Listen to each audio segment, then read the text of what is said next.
റോമാലേഖനം 12-ാം അധ്യായം 2-ാം വാക്യം, നിങ്ങൾ ഈ ലോകത്തിന് അനുരൂപരാകരുത്, മറിച്ച് മനസ്സിൻ്റെ നവീകരണം വഴി രൂപാന്തരപ്പെടുവിൻ.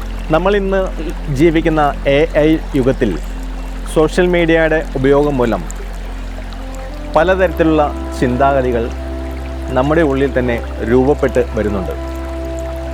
ലോകത്തിന് അനുരൂപരാകുക എന്ന സൈക്കോളജിക്കൽ കണ്ടീഷനിങ്ങിൻ്റെ ഭാഗമായിട്ടാണ് ഇതിങ്ങനെ സംഭവിക്കുന്നത്. ഓരോ ദിവസവും നമ്മൾ ഈ ലോകത്തിന് അനുരൂപപ്പെട്ടുകൊണ്ടിരിക്കുന്നു. ഇവിടെയാണ് ഈ ലോകത്തിന് നിങ്ങൾ അനുരൂപരാകരുത് എന്ന പൗലോസ്ലീഹായുടെ മുന്നറിയിപ്പ്. ഇത് സൈക്കോളജിക്കൽ കണ്ടീഷനിങ് അല്ല, ഡീകണ്ടീഷനിങ് ആണ്. 2026 ആർട്ടിഫിഷ്യൽ ഇൻ്റലിജൻസിൻ്റെ ഈ യുഗത്തിൽ താരതമ്യം മൂലമുള്ള മാനസിക സമ്മർദ്ദം ഉയർന്നുയർന്നു വരുന്നു. ഇതിൻ്റെ മനഃശാസ്ത്രം പറയുന്നത് എന്താണെന്നോ, ഇത് തലച്ചോറിൽ ഒരു ഇൻഫീരിയോറിറ്റി കോംപ്ലക്സ് ഉണ്ടാക്കിക്കൊണ്ടിരിക്കുന്നു. എങ്ങനെ നമുക്ക് മാറ്റിയെടുക്കാം? പൗലോസ്ലീഹായുടെ വാക്കിൽ മനസ്സിൻ്റെ നവീകരണം എന്നാണ് പറയുന്നത്. സൈക്കോളജിയിൽ ഇതിനെ കോഗ്നിറ്റീവ് റീസ്ട്രക്ചറിങ് എന്ന് പറയും. ഒന്നാമതായി, നമ്മുടെ ഉള്ളിൽ വരുന്ന നെഗറ്റീവ് ചിന്തകളെ നമുക്ക് തിരിച്ചറിയാം.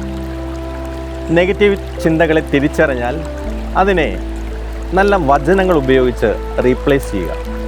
ഞാൻ ഒന്നിനും കൊള്ളാത്തവളാണ് എന്നുള്ളത് ഒരു നെഗറ്റീവ് ചിന്തയാണ്.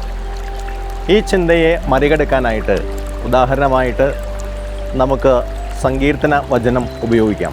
സങ്കീർത്തനം 139-14 വാക്യം, ദൈവമേ, ഞാൻ അങ്ങയെ സ്തുതിക്കുന്നു, എന്തെന്നാൽ അങ്ങ് എന്നെ വിസ്മയനീയമായി സൃഷ്ടിച്ചു, അവിടുത്തെ പ്രവൃത്തികൾ എന്നും അത്ഭുതമാണ്.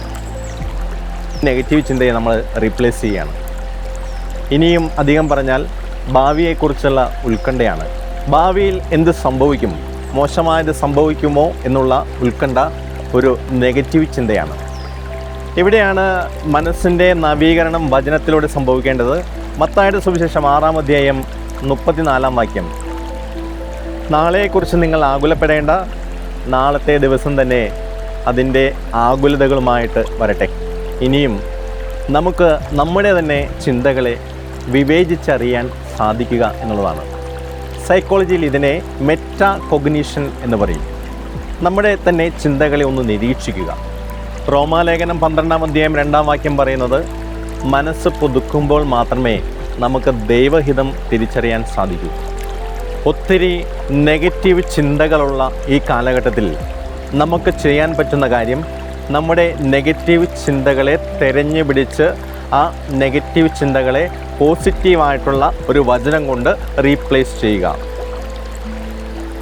ഫിലിപ്പി 4:13 വചനം, എന്നെ ശക്തനാക്കുന്ന എൻ്റെ ദൈവത്തിലൂടെ എല്ലാം ചെയ്യാൻ എനിക്ക് സാധിക്കും. എല്ലാ നെഗറ്റീവ് ചിന്തകളും നമുക്ക് മാറ്റിയെടുക്കാൻ സാധിക്കണം. അതിന് ഈ നോയമ്പ് കാലം ഉപയുക്തമാക്കുകയും ചെയ്യാം. ദൈവം നമ്മെ സമൃദ്ധമായി അനുഗ്രഹിക്കട്ടെ.